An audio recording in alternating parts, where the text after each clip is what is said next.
మొక్కులు తీర్చుకునే సమయంలో ఎలాంటి ఆటంకం జరగకుండా ఆ భగవంతుడి ఆశీస్సులు లభించాయంటే పిల్లలిద్దరూ జీవితాంతం సంతోషంగా ఉంటారని అమ్మ కోరిక.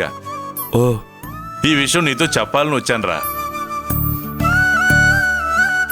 వెళ్దాం నాన్న. అమ్మకి దగ్గరగా మన ఊర్లో పండగ జరుపుకోవడం నిజంగా నా అదృష్టం.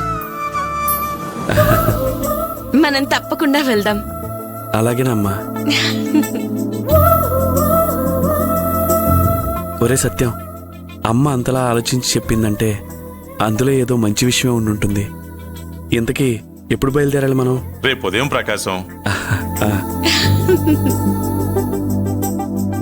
చెల్లెమ్మ, నువ్వు పిల్లలు అందరం కలిసే వెళ్తున్నాం, సరేనా? అలాగే అన్నయ్య, తప్పకుండా అన్నయ్య గారు. మరి నేను వెళ్ళి ఏర్పాట్లు చేస్తానురా. అలాగేరా.